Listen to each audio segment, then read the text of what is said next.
Hello students, welcome to CRP academy. CRP academy YouTube চ্যানেলে তোমাদের প্রত্যেকে স্বাগত। তো আজকে আমরা আলোচনা করব প্র্যাকটিস সেট নাম্বার 14 নিয়ে। এর আগে আমি 13টা সেট কমপ্লিট করে দিয়েছি। যারা সেই সেটগুলো দেখোনি অবশ্যই দেখে নেবে, যা upcoming WBP constable, lady constable, WBPSI ও এক্সাইজ মেন কলকাতা পুলিশের জন্য ভেরি ভেরি ইম্পর্টেন্ট। তো চলো আমি শুরু করছি আজকের ফার্স্ট কোশ্চেন। দেখো ফার্স্ট কোশ্চেন কি আছে একটু দেখে নাও। যে একটি ভগ্নাংশের লব ও হর উভয়ের সাথে 3 যোগ করলে ভগ্নাংশটি হয় 10/11। যখন সেই একই ভগ্নাংশের লব ও হর উভয়ের থেকে 4 বিয়োগ করা হয় তখন ভগ্নাংশটি হয় 3/4। তাহলে সেই ভগ্নাংশটি কত? আমরা কিভাবে করবো এই কোশ্চেন? দেখো, তো এখানে আমি ধরে নিলাম যে সেই ভগ্নাংশটি হলো x/y। আমরা জাস্ট একটু ডিটেলস করব না, x/y আমি ধরে নিলাম। এবার কি বলেছে যে লব ও হর উভয়ের সাথে যদি 3 যোগ করা হয়, তো আমরা চলো করি, উভয়ের সাথে 3 যোগ করি। করলে কি হবে? ওই ভগ্নাংশটা হবে 10/11। ভগ্নাংশটা হবে 10/11। তো এইভাবে যদি আমরা এর মান বের করি, অনেকটা সময় সাপেক্ষ ব্যাপার। আমরা যে এক্সামে দিতে যাই না কেন, দেখবে তার প্রত্যেকটা এক্সামে কিন্তু তার অপশান থাকবে। সো আমি চেষ্টা করব এই কোশ্চেনটিকে কিভাবে অপশান ধরে করা যায়। দেখো, এখানে আমরা সবার প্রথমে এই অপশানটিকে ধরে নিলাম যে 3/5। যদি এটা ভগ্নাংশ হয় তাহলে তার সাথে যদি 3 যোগ করা হয়, লব ও হরের সাথে এখানে 3 যোগ করো, তাহলে 3 যোগ করলে উপরে আসবে 6, নিচে আসবে 8। তাহলে তো এটা হবে না। পরের অপশান দেখো 7/8 আছে, তুমি উপরে নিচে 3 যোগ করো, তাহলে কত হবে? 10 হবে, নিচে 11 হবে। একটা ইকুয়েশন তো স্যাটিসফাই।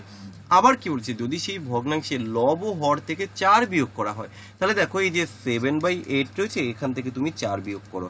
4 বিয়োগ করলে উপরে কি থাকছে? 3, নিচে কি থাকছে? 4। তাহলে দেখো এখানে দুটো ইকুয়েশনই কিন্তু আমার স্যাটিসফাই। তাহলে এখান থেকে আমরা কিন্তু অপশন নাম্বার বি সঠিক উত্তর বলতে পারি। বোঝাতে পেরেছি? পরের কোশ্চেন দেখো, 199 সাথে 201 যদি গুণ করা হয় কত উত্তর হবে? তো কোশ্চেনটা অনেক সহজ, তোমরা অনেকেই উত্তর করে দেবে। কিভাবে করবে? যে 199 ইন্টু 201। তো এইভাবে সম্পূর্ণ গুণ করার কিন্তু কোনো প্রয়োজন নেই, দেখে উত্তর বলা যায়। কিভাবে বলবো? দেখো, এখানে এই যে 9-এর সাথে তো 1 গুণ করলে যাই হোক না কোনো গুণফল তার শেষে কিন্তু 9ই হবে। তো আমরা দেখে নেব এখানে কোন অপশানের শেষে একমাত্র 9 আছে। এখানে তো 9 নেই, এখানেও 9 নেই, এখানে রয়েছে, এখানে কিন্তু নেই। তাহলে এখান থেকে কিন্তু আমি অপশান নাম্বার সি কে সঠিক উত্তর করতে পারি। এছাড়া এর আরেকটা মেথড করানো যায়। যেমন দেখো, 199 ইন্টু 201 কিভাবে করব? আমি এই যে 199 একে এইভাবে কি লিখতে পারি? দেখো তো, যে 200 মাইনাস 1, আর এখানে আমরা 200 প্লাস 1 এটা বলতে পারি। তাহলে একটা জিনিস লক্ষ্য করো, যে এ প্লাস বি ইন্টু এ মাইনাস বি, এটা কার সূত্র? এটা হচ্ছে এ স্কোয়ার মাইনাস বি স্কোয়ারের সূত্র। তাহলে এখানে আমরা কি এইভাবে লিখতে পারি না, যে 200 তার স্কোয়ার মাইনাস হচ্ছে 1 তার স্কোয়ার। তাহলে 200 এর স্কোয়ার করলে কত হবে? 220, 40,000 হবে, তাই তো, মাইনাস 1। তাহলে 40,000 থেকে যদি 1 বাদ দাও কত হবে? 39,999 হবে। সেম একই উত্তর। তার মানে বিষয়টা হচ্ছে, দেখো, একটা কোশ্চেন আমরা অনেক রকম ভাবে করতে পারি। এটা ডিপেন্ড করে যে আমরা কিভাবে বা কোন প্রসেস অ্যাপ্লাই করব। পরের কোশ্চেন দেখো, খুব সুন্দর একটা কোশ্চেন, ইন্টারেস্টিং কোশ্চেন। 2400 এর বলতে আমরা গুণ বুঝি। তাহলে এই দেখো, 2400 এর বলতে তো আমরা গুণ বুঝি কত? এই যে 40%। আবার এর রয়েছে, এর 30%, এই যে 30% কত হবে? তো এই 2 শূন্য, এই 2 শূন্য, এই শূন্য, এই শূন্য, এই শূন্য কেটে গেল। তাহলে কত হলো? দেখো, 4 24-এ কত? 24 দুগুণে 48, 96। তাহলে 96 ইন্টু হচ্ছে 3, তাহলে কত হবে? সম্পূর্ণ গুণ করব আমরা। দেখো, 3 6 18, 8 হাতে আছে 1, 3 নং 27 আর 1-এ 28, 288। তাহলে এখান থেকে আমরা অপশন নাম্বার এ সঠিক উত্তর করতে পারি। দেখো পরের কোশ্চেন, রাম এবং শ্যাম একসাথে 8 দিনে একটি কাজ শেষ করতে পারে। তাহলে এখানে আমরা লিখব যে রাম ও শ্যাম একসাথে 8 দিনে কাজ করে। আবার দেখো, রাম ওই একা কাজটি করে 12 দিনে। তাহলে আমরা দেখে নেব লসাগু করে যে টোটাল কাজের পরিমাণটা কত। তাহলে কিভাবে পাওয়া যায়? লসাগু করব। 8 আর 12 লসাগু হচ্ছে 24। তাহলে তাদের কাজ করার ক্ষমতা কত? এফিসিয়েন্সিটা আমরা বের করব। কি করে বের করতে হয়? 8 দিয়ে 24-কে ভাগ করলে 3, 12 দিয়ে 24-কে ভাগ করলে 2। এবার আমরা এদেরকে মাইনাস করব। কেন মাইনাস করব? কারণ রাম আর শ্যাম একদিনে 3 ইউনিট কাজ করে, রাম একা একদিনে 2 ইউনিট কাজ করে।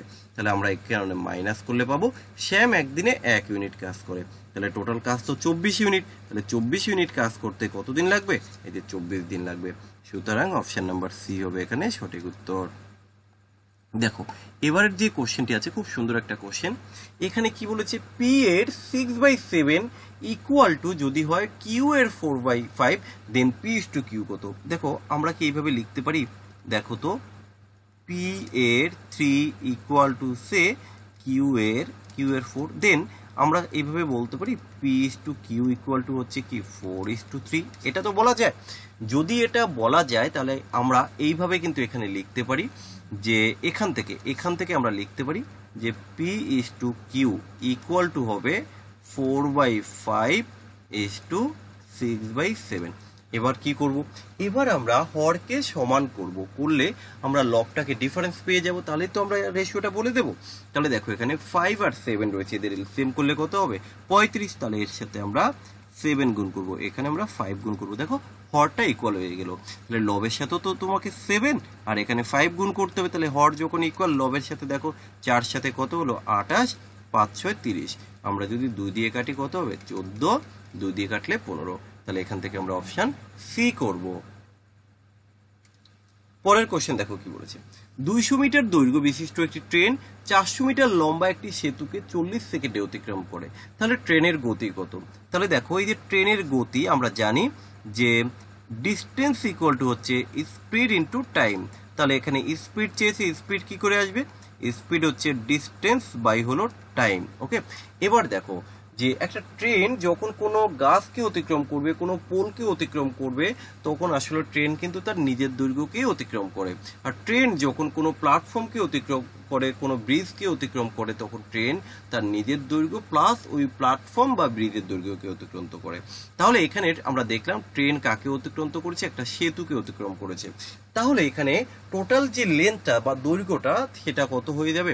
ওই ট্রেনের দৈর্ঘ্য প্লাস হচ্ছে ওই সেতুর দৈর্ঘ্য। তাহলে ট্রেন তো হচ্ছে 200 মিটার, সেতু হচ্ছে 400 মিটার, তাহলে টোটাল হচ্ছে 600 মিটার। আমি এই লিখে দিলাম 600। এবার দেখো টাইমটা লেগেছে কত? 40। তাহলে দেখো এটা হলো মিটার, এটা হলো সেকেন্ড, তাহলে মিটার পার সেকেন্ড হয়ে গেল উত্তরটা। কিন্তু এখানে দেখো ওরা মেনশন করে দিয়েছে যে কিলোমিটার পার ঘন্টাতে উত্তর করতে হবে। তাহলে কিলোমিটার পার ঘন্টা করতে গেলে আমাকে কত দিয়ে গুণ করতে হয়?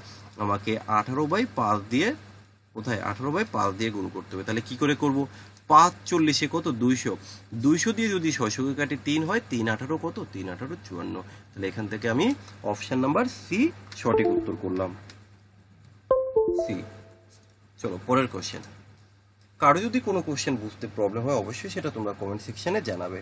পরের কোশ্চেন কি আছে?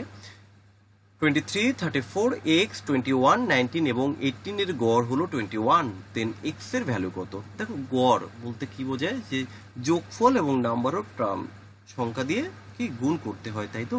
গড়কে মোট বের করতে গেলে তাহলে আমরা কি করব? গড় আগে বের করে নিই। দেখো যে 23 প্লাস যোগফল, তাই না? যোগফল বাই হচ্ছে নাম্বার অফ টার্ম করলে আমরা গড় পাই। তাহলে এখানে আমরা এদেরকে যোগ করব, তারপরে কত? 21, 19, 18। এবার কি বলেছে? ডিভাইডেড বাই কত? এখানে 6টা সংখ্যা রয়েছে, তাই 6 ইকুয়াল টু হচ্ছে 21। আমি একবারে লিখে দিই, তাহলে মোট কত হবে? 6 ইন্টু 21। 6 ইন্টু 21 করলে কত হবে? 6 ওকে 6, 6 দুগুণে 12, 126। আমার দরকার কি? দরকার হলো এই এক্স এর মান। এক্স ইকুয়াল টু কি হবে? দেখো 126 মাইনাস করবো কি? এই সংখ্যাগুলিকে যোগ করো। 3 আর 4 7, 7 আর 1 8, 8 আর 9 17, 17 আর 8 হচ্ছে 25, 25 এর 5। তাহলে দেখো এখানে এখনো আমি সম্পূর্ণটা যোগ করলাম না, তাতেও উত্তর বলা যায় কিভাবে। এবার দেখো তারপরের স্টেপ 5 আছে, 6 সমান 1, অর্থাৎ উত্তরের শেষে কিন্তু 1 থাকবে। তাহলে এখান থেকে কিন্তু আমি অপশন সি উত্তর বলতে পারি। এবার আমি যদি সম্পূর্ণটা একটু মাইনাস করি কি হবে? তাহলে হাতে 2 ছিল, 2 আর 1 3, 4 6, 6 3 9 11। দেখো এবার মাইনাস করো, 11 আসবে। তো এইভাবেও কিন্তু আমরা কিছুটা হলেও সময় সেভ করতে পারি। চলো নেক্সট কোশ্চেন। নেক্সট কি আছে?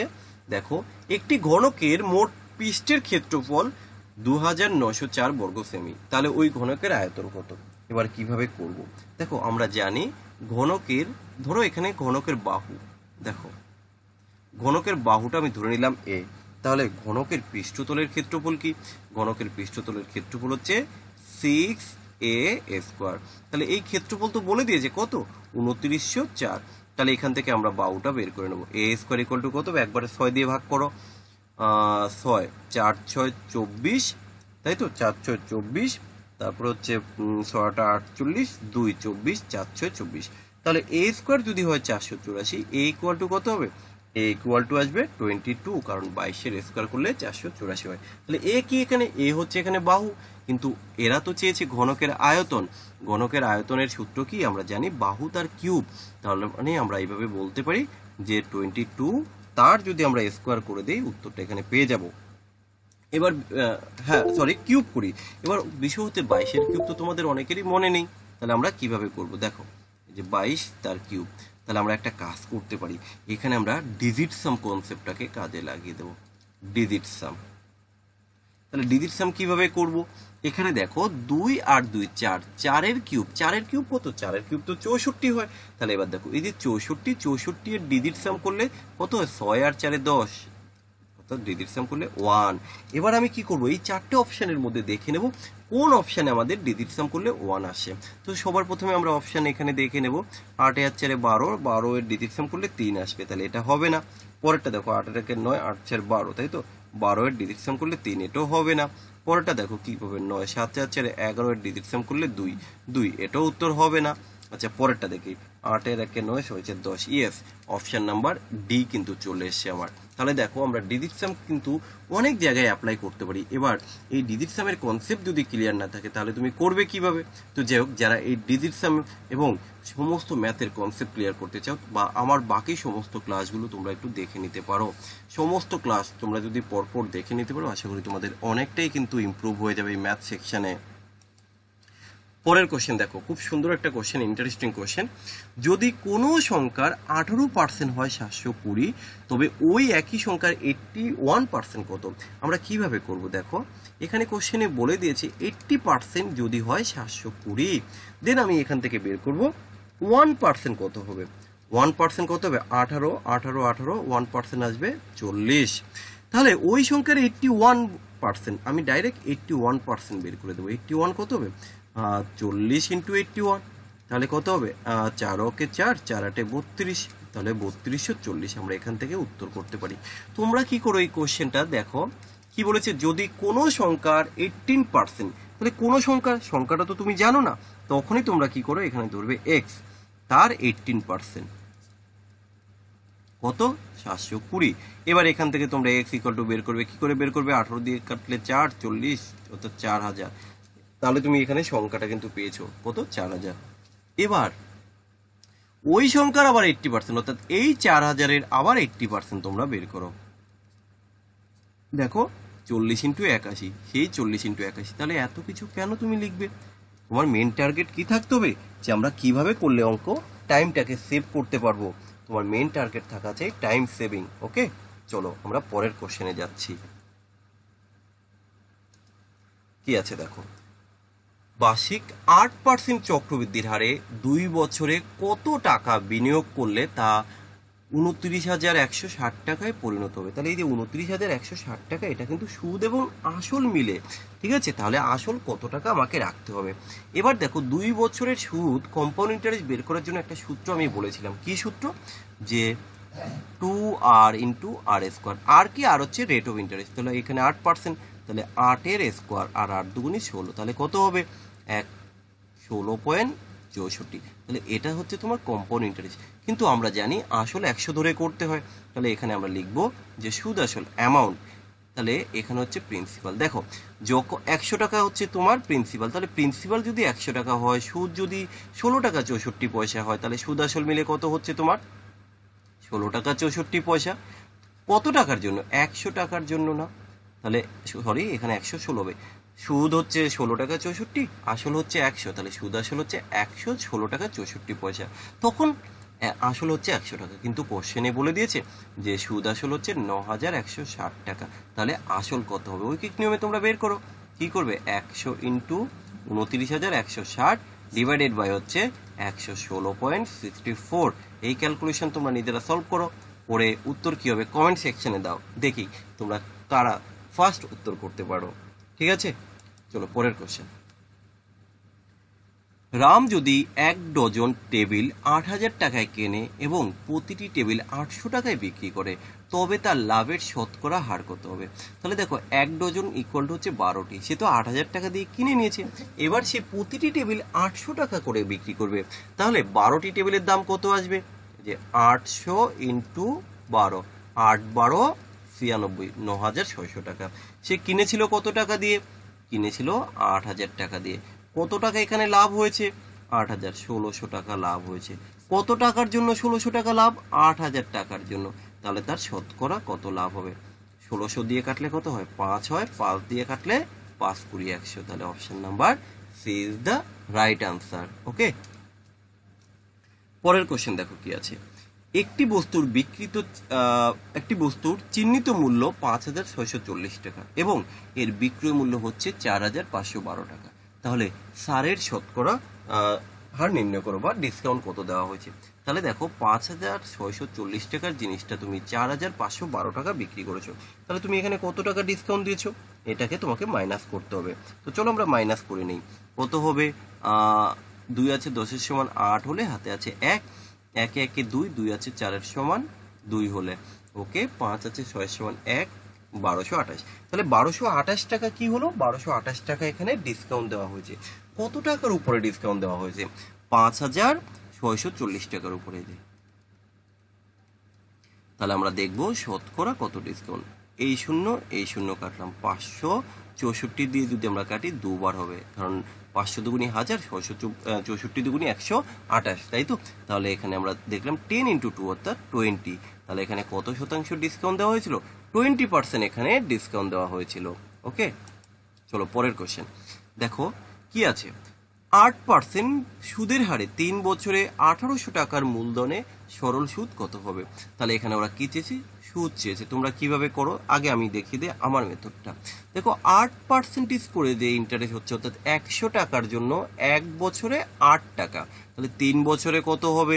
3 8 24 টাকা পাবে কি ইন্টারেস্ট। কত টাকার জন্য? 100 টাকার জন্য। এই 100 টাকার জন্য 24 টাকা ইন্টারেস্ট পাওয়া গেল, কিন্তু কোশ্চেনে বলেছে 1,800 টাকার জন্য কত টাকা আমরা সুদ পাবো। তাহলে এখানে 1,800-র জন্য কি করব? আচ্ছা 100 এর জন্য যদি তোমার 24 হয়, তাই না? তাহলে আমরা দেখলাম এখানে 100 এর কত গুণ? এখানে 18 গুণ। একই রকম ভাবে এখানে 24-এর 18 গুণ করলে কত হবে? দেখো 4 8 32, অর্থাৎ শেষে কিন্তু 2 থাকতেই হবে, রাইট? শেষে 2 তো আছে একমাত্র অপশন নাম্বার বি, আর তো কারো শেষে নেই, তাহলে এখান থেকে আমরা গুণ না করেও উত্তর বলতে পারি। কিন্তু তুমি একটু গুণ করে দেখো, 18-র সাথে যদি 24 গুণ করো, দেখো 432-এই আসবে। তাহলে বুঝতে পেরেছো একটা কোশ্চেন কিন্তু অনেক রকম ভাবে করা যায়। তুমি যত বেশি প্র্যাকটিস করবে তত কিন্তু তোমার স্পিড আসবে, সাথে অ্যাকুরেসি বাড়বে। এই কোশ্চেনটা তোমরা কিভাবে করো? ও আচ্ছা, এখানে সিম্পল ইন্টারেস্ট চেয়েছে, তাহলে সিম্পল ইন্টারেস্ট ইকুয়াল টু আমরা জানি PTR/100। তোমরা এইভাবে করো। এবার এখানে পি কত? 1,800 ইন্টু টি কত? টি হচ্ছে 3, আর কত? 8 ডিভাইডেড বাই 100। তাহলে দেখো বিষয় কিন্তু একই দাঁড়ালো। একটা কোশ্চেন আমরা অনেক রকম ভাবেই করতে পারি, উত্তর তো একই আসবে, কিন্তু তোমাকে দেখতে হবে কিভাবে কোশ্চেনটা সলভ করলে তুমি টাইম সেভিং করতে পারো।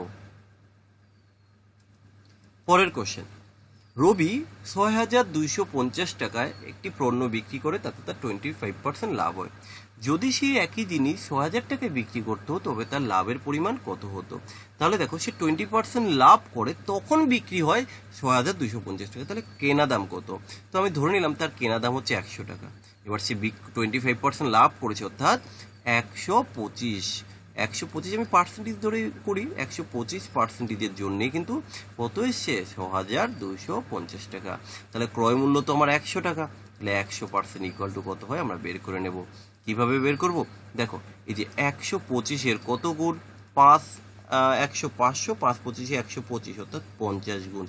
একই রকম ভাবে এই 100-এর কত গুণ হবে? 100-এর 50 গুণ করলে কত হয়? 5,000 হয়। তাহলে আমরা দেখতে পাচ্ছি যে এবার বলে দিয়েছে যে এটা হচ্ছে আমাদের সিপি, কেনা দাম। এখন ওরা বিক্রি করেছে 6,000 টাকায়। আচ্ছা 6,000 টাকায় যদি বিক্রি করে, এই যে এসপি 6,000 টাকা, কত টাকা লাভ করেছে সে? 1,000 টাকা লাভ করেছে। কত টাকার জন্য? 5,000 টাকা জন্য, তাই তো 5,000 টাকার জন্য সে 1,000 টাকা লাভ করেছে। তাহলে তার শতকরা কত লাভ হলো? 1,000 দিয়ে কাটলে 5 হয়, 5 দিয়ে কাটলে 20 হয়। তাহলে এখান থেকে আমরা উত্তর করব অপশন নাম্বার সি। আশা করি সবাই বুঝতে পেরেছো। চলো পরের কোশ্চেন দেখো, খুব সুন্দর একটা কোশ্চেন। এবার বিষয় হচ্ছে যেটা, পরিমিতিতে যদি তোমাদের ভালো স্কোর করতে হয় তোমাদের কিন্তু সমস্ত সূত্রগুলো একটু মুখস্থ করে রাখতে হবে, নাহলে কিন্তু পরিমিতি করতে পারবে না। এবার এখানে যে কোশ্চেনটি রয়েছে দেখো, যে যথাক্রমে 24 সেমি এবং 16 সেমি বহির্ব্যাস ও অন্তঃব্যাস যুক্ত একটি ফাঁপা গোলককে গলিয়ে 32 সেমি ভূমি ব্যাস সহ একটি চোঙ বানানো হলো। তাহলে ওই চোঙের উচ্চতা কত হবে নির্ণয় করতে হবে। আমরা কিভাবে করবো এবার দেখো, আমরা এখান থেকে যেটা ব্যাস দেওয়া আছে আমরা ব্যাসকে ব্যাসার্ধে কনভার্ট করব। তাহলে এই যে বহির্ব্যাসটা কত? 24 সেন্টিমিটার রয়েছে। তাহলে ব্যাসার্ধ কত হবে? আমরা ব্যাসার্ধে কনভার্ট করে নিচ্ছি। 24 যদি হয় ব্যাস, তাহলে ব্যাসার্ধ হবে তাকে 2 দিয়ে ডিভাইডেড করতে হয়। তো 2 দিয়ে ডিভাইডেড করলে আমরা পাবো 12। তাহলে 12 সেমি হলো তার ব্যাসার্ধ। এবার ব্যাস এখানে বলেছে কত? 16। তাহলে আমরা ব্যাসার্ধ বের করে নিচ্ছি। 16কে যদি 2 দিয়ে ডিভাইডেড করো 8 হবে। এবার দেখো এখানে কি বলেছে? 32 কি ভূমি ব্যাস। তাহলে ভূমিটা আমরা কত? এটা কিসের? চোঙের একটা চোঙ বানানো হলো। তাহলে এই যে ভূমির ব্যাস অর্থাৎ ভূমির ব্যাসার্ধ কত হবে? 32-কে 2 দিয়ে ভাগ করলে 16। তাহলে এটা আমরা ব্যাসার্ধ পেয়ে গেলাম। এবার কি বলেছে? যে ওই গোলককে গলিয়ে একটা চোঙ বানানো হলো। তার মানে আসলে বিষয়টা হচ্ছে গোলকের যে আয়তন সেটাই হবে চোঙের আয়তন এখন। তাহলে আমরা এখান থেকে এটা বলতে পারি যে দেখো, চোঙের আয়তন ইকুয়াল টু হচ্ছে গোলকের আয়তন। আচ্ছা, চোঙের আয়তনের সূত্র কি? পাই আর স্কোয়ার এস। আর গোলকের আয়তন কি? 4/3 পাই আর কিউব। এবার এখানে বিষয় হচ্ছে গোলকের তো দুটো ব্যাসার্ধ রয়েছে, একটা বহির্ব্যাসার্ধ একটা অন্তর্ব্যাসার্ধ। এবার আমরা কি করব? আচ্ছা, বহির্ব্যাসার্ধকে তুমি যদি ক্যাপিটাল আর ধরো আর অন্তটাকে যদি স্মল আর ধরো, তাহলে দুটো এরও তো আয়তন বের করতে হবে, এরও আয়তন, এই দুটো যদি আয়তন মাইনাস করে দাও তাহলে কিন্তু আসলে দেখো বহির্ব্যাস আর অন্ত, তাহলে ভিতরের যেটা অংশ থাকে তার কিন্তু আমরা ব্যাসার্ধটা পেয়ে যাব। তাহলে আমাকে করতে হবে কি? আসলে বিষয়টা হবে এরকম, দেখো 4/3 পাই আর কিউব মাইনাস 4/3 পাই আর কিউব। তাহলে এই দুটো আলটিমেটলি দেখো এই দুটো পোর্শন কিন্তু দুটো জায়গায় সেম, তাই না? তাহলে এই আর এর কিউব অর্থাৎ বড় আর এর কিউব মাইনাস ছোট আর এর কিউব করলে কিন্তু উত্তর এসে যাবে। তাহলে এবার আমরা এক এক করে মানটা বসাবো। কিভাবে বসাবো দেখো, এখানে তো পাই আর রয়েছে। তুমি একটা কাজ করতে পারো, এই পাইটা না দুটো সাইড থেকে কেটে দাও, এই পাইটাকে আউট করে দাও। তাহলে কি পড়ে থাকবে? আর স্কোয়ার বলতে কি? চোঙের। তাহলে এখানে কত আছে ভাই? এই যে ব্যাসার্ধ চোঙের, এ দেখো এত সেমি একটি চোঙ বসানো হলো। তাহলে 32 16, তাহলে 16 এর একবারে স্কোয়ার করে আমরা লিখে দেবো। তাহলে 16 এর স্কোয়ার করলে কত হয়? 16 এর স্কোয়ার করলে 256 হয়। এবার এখানে আমরা কত লিখবো? আর এর কিউব বলতে তো এই যে এখানে আমরা দেখালাম ডিফারেন্সটা। তাহলে এইখানটা আমরা একটু করে দেখাই। আর অর্থাৎ 12, এই যে 12 এর কিউব মাইনাস হচ্ছে 8 এর কিউব। 12 এর কিউব কত? 1728। আর 8 এর কিউব কত? 512। এটা মাইনাস করে আমরা এখানে লিখবো। 2 আছে 8 এর সমান 6 হলে 1 আছে 1, 5 আছে 1216। তাহলে আমরা এখানে একবারে লিখে দিলাম যে 1216। ওকে, এবার এখান থেকে আমাকে এইচ বের করতে হবে। এইচ কি করে বের করবো আমরা? যে 4 × 1216 ডিভাইডেড বাই 256 × 3। চলো আমরা একে একটু ডিভাইডেড করি। কি দিয়ে কাটবো? 4 আর 3, তো 4 দিয়ে আগে একে ডিভাইডেড করি। 4 6 24, 4 6 24, তাই তো? 24 16, 4 4 16, ঠিক করলাম তো? ওকে, ঠিক আছে। এবার 8 দিয়ে কাটি দেই। 8 দিয়ে কাটলে 8 হবে। 8 দিয়ে কাটলে কি হয় দেখো তো? 8 ওকে 8, 5 8 40, 8 2 16। এবার চলো 8 দিয়ে কেটে দেই। 8 দিয়ে কাটলে কি হবে? 8 ওকে 8, 8 9 72। তাহলে কি রইলো আমার? 19 বাই হচ্ছে 3। তাহলে কত হবে? 3 6 18। মিনিমাম তো 6 বার যাবে, তাহলে মিনিমাম 6 দিয়ে তো অপশন নাম্বার ডি তে রয়েছে। Option number D is the right answer. Okay, চলো আমাদের পরের কোশ্চেন দেখো। পরের কোশ্চেন কি আছে? যে নিচের কোন সংখ্যাটি 4 দ্বারা বিভাজ্য নয়? তার মানে বিষয়টা কি? যে এখানে 3টে অপশন রয়েছে যেগুলো 4 দ্বারা বিভাজ্য, একটি মাত্র সংখ্যা আছে যেটা কিনা 4 দ্বারা বিভাজ্য নয়। আমরা কিভাবে করব? দেখো আগে জানতে হবে 4 দ্বারা ভাগের নিয়ম। 4 দ্বারা ভাগের নিয়ম কি বলা হয়েছে? যে সংখ্যার শেষে দুটি জিরো থাকবে অথবা যে লাস্ট দুটো সংখ্যা যদি 4 দ্বারা ভাগ যায় তাহলে ওই সম্পূর্ণ সংখ্যাটাই কিন্তু 4 দ্বারা ভাগ যাবে। তাহলে এবার আমি এখানে এক এক করে দেখব যে সবার প্রথম কন্ডিশন দেখো, শেষে দুটি জিরো থাকলে তো 4 দিয়ে ভাগ যায়। এখানে দেখো শেষে কিন্তু দুটি শূন্য আছে, তাহলে এটা কিন্তু 4 দ্বারা ভাগ যায়। এবার বাকিগুলো আমাকে দেখতে হবে। বাকি দেখো এর পরে কি আছে, 66, 66কে তো 4 দিয়ে ভাগ করা যায় না, তাহলে কিন্তু আমাদের এটা 4 দ্বারা ভাগ করা যায় না। আর তারপরে দেখো 84, 84কে কিন্তু 4 দ্বারা ভাগ করা যায়। দেখো 08, একেও কিন্তু 4 দ্বারা ভাগ করা যায়। তাহলে এখানে ওরা চেয়েছে কিন্তু কাকে ভাগ করা যাবে না। তাহলে এখান থেকে আমরা উত্তর বলবো অপশন নাম্বার কোথায়, যে option number B is the right answer. আশা করি বুঝতে পেরেছো। এবার দেখো আমি 8 দ্বারা ভাগের নিয়মটা এখানে একটু তোমাদেরকে বলে রাখি। 8 দ্বারা ভাগের নিয়ম কি বলেছে, যে যদি কোনো সংখ্যার শেষে 3টে শূন্য থাকে অথবা শেষ 3টি সংখ্যা যদি 8 দ্বারা ভাগ যায় তাহলে সম্পূর্ণ সংখ্যাটাই 8 দ্বারা বিভাজ্য হবে। তাহলে এখানে আমরা দেখালাম 4 দ্বারা, 8 দ্বারা। বাকিগুলো একটু আমি দেখিয়ে দিই, তোমরা অনেকে ডিমান্ড করেছিলে বিভাজ্যতাটা নিয়ে একটু ক্লাসটা দেওয়ার জন্য। 2 দ্বারা ভাগের নিয়ম কি, যে সমস্ত জোড় সংখ্যা ঠিক আছে, জোড় সংখ্যা দেখলেই সেটা কি 2 দ্বারা ভাগ যাবে। এই গেল 2, 4, 8। এবার আমি দেখাবো 3 দ্বারা ভাগের নিয়ম। আচ্ছা, 3 দ্বারা ভাগের নিয়ম কি, সমস্ত ডিজিট যে সংখ্যাগুলি থাকবে তাদের সবাইকে যোগ করতে হবে। সেই যোগফল যদি 3 দ্বারা ভাগ যায় তাহলে সম্পূর্ণ সংখ্যাটি 3 দ্বারা বিভাজ্য। যেমন আমি এখানে একটু এক্সাম্পল দিয়ে দেখাই, তোমাদের সুবিধা হবে।